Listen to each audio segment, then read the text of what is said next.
Na ponta da linha para conversar conosco no Jornal da Bandeirantes Gente, o professor Antônio Delfim Neto, colunista da Rádio Bandeirantes e do Jornal Gente, que vai falar conosco sobre os assuntos da política e também da economia. Professor Delfim, bom dia. Os governadores querem uma reunião com o Jair Bolsonaro. Ele deve ir à reunião, na sua opinião? Bom dia a todos. Bom dia a vocês. Bom dia ao Brasil. Ora, é um mínimo de educação. É inconcebível que o presidente se recuse a receber os governadores. E não é nenhuma questão de governo, é uma questão de educação, de respeito pela federação. De forma que o presidente deveria até ser adiantado no convite. E, senhores, venham que vão recebê-los, exponham os seus problemas, eu exporei os meus, vamos dividir os problemas e resolvê-los juntos. Não dizer, olha, se amole, o problema é teu, eu não tenho nada a ver com isso. Professor, muito bom dia. Bom dia, Cláudio. Ontem a gente assistiu, o país assistiu a participação do presidente da Câmara, o deputado Arthur Lira, num evento promovido pela XP, e nesse evento ele garantiu, repetiu algo que tem dito, né, de forma bem enfática, de que o Congresso Nacional não permitirá a aprovação de qualquer medida que desrespeite a questão do teto de gastos, né? Mas ele fez ele acabou dando um recado que pareceu, que afinal de contas era o ambiente adequado, né, ao tal do mercado financeiro, que vive muito de especulações, né, de apostas no pior, etc., até em muitos casos, para potencializar os seus ganhos. E ele recomendou, olha, vocês do mercado precisam especular menos e também dar mais atenção àquilo que é fato concreto e não àquilo que as pessoas imaginam que vai acontecer, o que pode acontecer e que acaba criando um ambiente de intranquilidade. O senhor acha que é correto o raciocínio do presidente da Câmara ou essa é uma visão preconceituosa em relação ao mercado? Não, o presidente da Câmara, Lima, é um homem muito experimentado, treinado, tem uma visão muito boa. Na verdade, aquilo é um jogo de palavras. O mercado, essa fala rainha, cada um pensa dele o que ele quiser. Então, você se criam expectativas, se desmontam expectativas, não depende de ninguém. Aquilo é um processo de psicologia coletiva, social, mas a posição do Lima é correta. Ele tem administrado bem.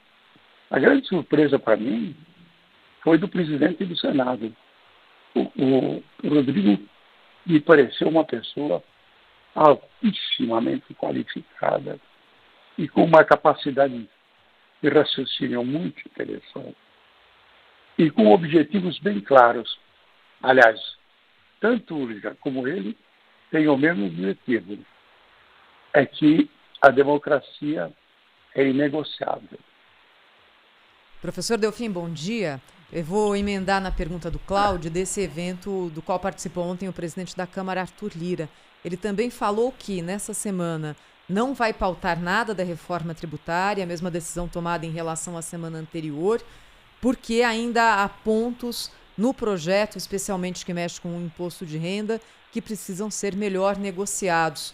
Qual que é a perspectiva que o senhor está enxergando para esse projeto no Congresso Nacional, professor? Na verdade, Thaís, o Arthur Lira tem toda a razão. Não existe projeto, Thaís. Isso é uma pura conversa mole. Você não pode inventar um projeto de reforma tributária sem ter um programa completo. Um programa que abrange os impostos de consumo, de rendimento, de propriedade, uma coisa orgânica, como sempre existiu. E outra coisa, isso não é coisa para economista, isso é coisa para tributarista. É preciso preparar um bom projeto, um projeto de uma casa. Tem que ter o baldrame e tem que ter o teto. E depois submetê-lo ao Congresso. Essa ideia de que eu vou aprovar uma lei de imposto de renda sem pensar no resto. É pura conversa mole. Professor Delfim, é o Pedro de novo. Vamos falar um pouco sobre crise hídrica, né? O governo federal e os governos dos estados não estão demorando muito para agir, não, para garantir o suprimento de energia no Brasil e cuidar um pouco do gasto, né, que as pessoas, os empresários estão tendo com energia elétrica? Pedro, aqui a coisa é complicada. Nós estamos numa crise hídrica, talvez a maior de um século. A situação é realmente séria. A água tem desaparecido. Esse é um processo com consequências graves. Você vai ver o efeito na agricultura agora. Nós estamos chegando à hora de plantar. Não tem água. Então, esse é um problema muito mais complexo. É claro que você fazer as interligações entre as bacias é uma necessidade, o que agora está sendo feito. Deviam ter feito ainda mais. Mas eu não tenho muita esperança de que a gente vai encontrar uma solução adequada disso no curto prazo. De forma que hoje realmente o governo deveria estar dizendo para a sociedade: é preciso poupar água antes que seja necessário fazer um racionamento. Essa é uma questão muito séria, Pedro. E as pessoas estão levando, não estão levando com a seriedade que deveriam fazê-lo. Professor, uma saída de curto prazo não seria incentivar, estimular o desenvolvimento da chamada geração distribuída da energia solar, fotovoltaica, né? A gente vê lá na Europa, por exemplo, a Espanha adotou um procedimento muito parecido com o Brasil, na lei aprovada na Câmara na semana passada, que é um desastre, né? Ao contrário da Itália, que fez o oposto, né? Estimulou a energia distribuída. Hoje a Itália exporta energia para a Europa, né? Enquanto a Espanha tem que importar. Não seria o caso do Brasil incluir seriamente na sua matriz energética a geração distribuída, a geração de energia solar? Não tenho a menor dúvida. Energia solar é o futuro. Você tem toda a razão. Nós deveríamos estar atacando a tecnologia, a capacidade interna de produzi-las. Bom, o exemplo maior é a China. Professor Antônio Delfim Neto, e o envolvimento de militares na política, que é outro tema importante da semana, hein, professor? O senhor vê com preocupação isso?